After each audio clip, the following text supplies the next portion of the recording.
Hello everyone. आज के अंक में हम पाठ मियां नसीरुद्दीन, जो लेखिका कृष्णा सोबती जी के द्वारा लिखा गया है, के अर्थ ग्रहण संबंधी प्रश्न और उत्तरों पर चर्चा करेंगे।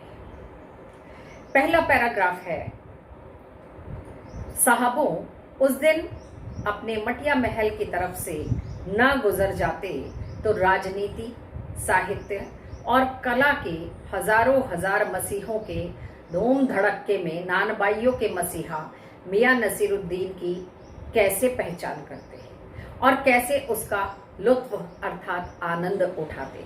ये पैराग्राफ शुरू है और अंतिम है, मियां मशहूर हैं 56 किस्म की रोटियां बनाने जानते हैं, पर आधारित पहला प्रश्न है, हजारों हजार मसीहों के धूम धड़ाके से क्या अभिप्राय है।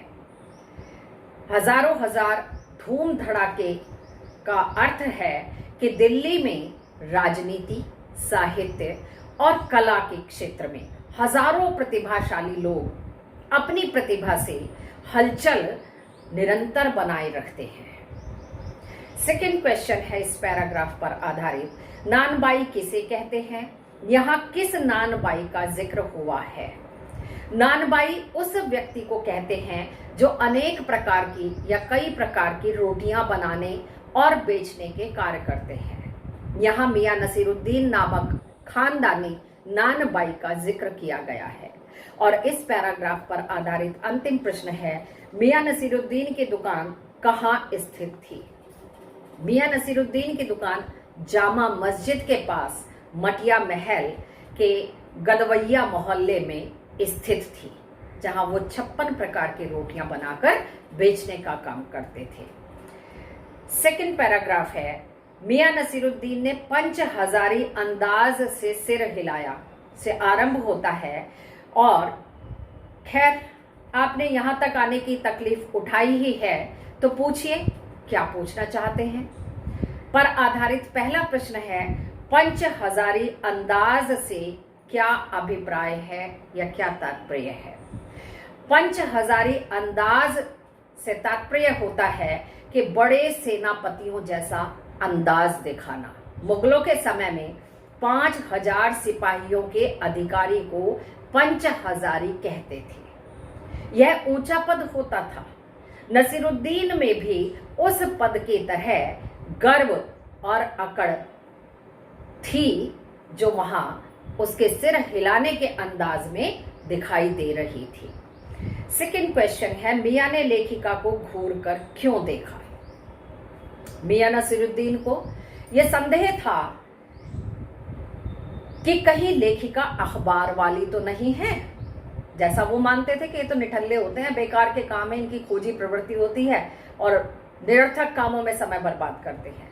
वे उन्हें खुराफाती मानते हैं, शरारती, जो खोज करते ही रहते हैं।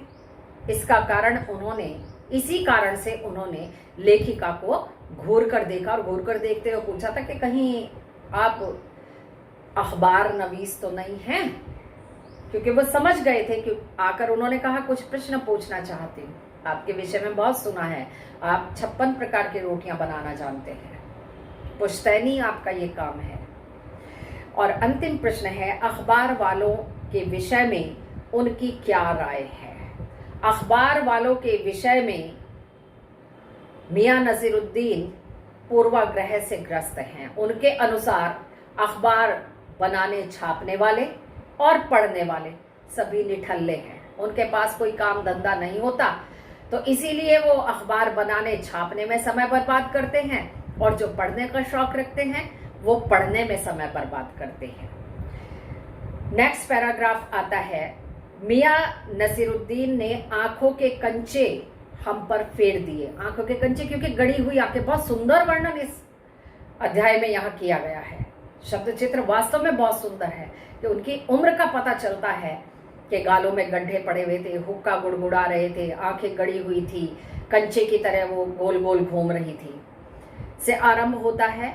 और वालिद मरहूम के उठ जाने पर बैठे उन्हीं के ठिये पर, यानी उसी दुकान पर, ठिये से तात्पर्य उसी स्थान पर आधारित पहला प्रश्न है, मियां ने लेखिका को आंखें तरेर कर क्यों उत्तर दिया?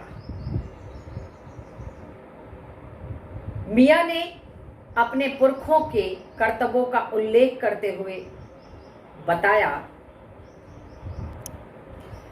कि उनके पूर्वजों ने बादशाह को ऐसी चीज खिलाई थी जो न तो आग से पके और न ही जिसमें पानी डालना पड़े, पानी से पके। लेखिका ने जब चीज का नाम पूछा तो उन्होंने बड़ी बेरुखाई से नाम बताने से साफ साफ इनकार कर दिया। अब यहां जो है उन्होंने बात को थोड़ा बढ़ा चढ़ा कर बताया था। नेक्स्ट क्वेश्चन आता है, मियां लेखिका की किस नेक्स्ट क्वेश्चन है, मियां ने किन किन खानदानी व्यवसायों का उदाहरण दिया और क्यों? मियां से जब अद्भुत चीज वो जो बिना आग के पकी थी, बिना पानी के पकी थी, उसके विषय में लेखिका ने पूछा तो वे सोच में डूब गए। वास्तव में मियां को ऐसी किसी चीज के बारे में पता ही नहीं था।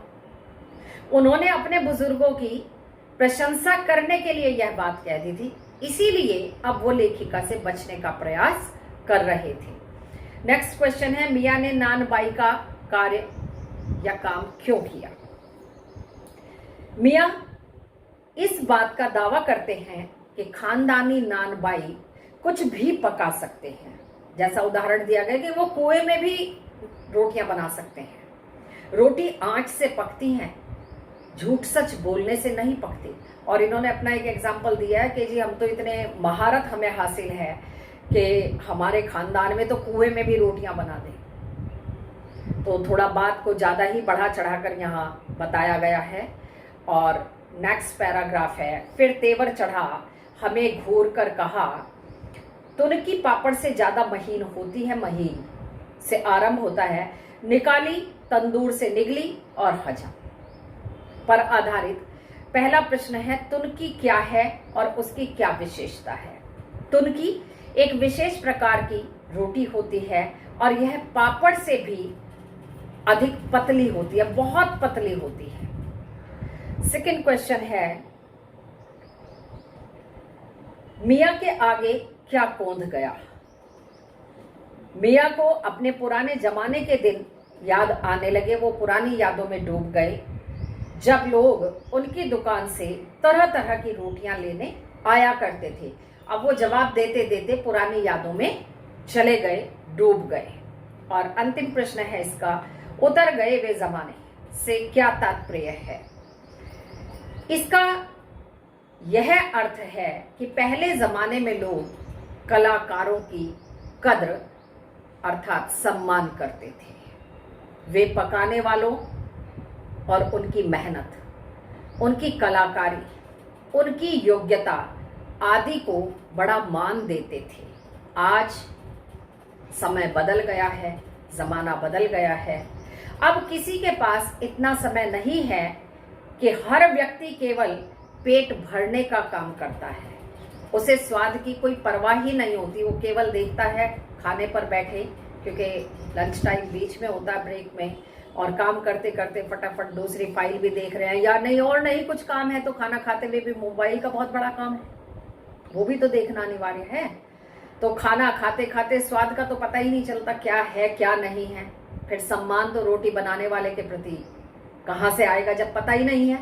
तो खाना खाया, पेट भरा, दैट्स इट, काम खत्म हो गया। और इस अंक में मैं यहीं तक, अगले अंक में नए विषय के साथ आपके समक्ष आऊंगी। धन्यवाद।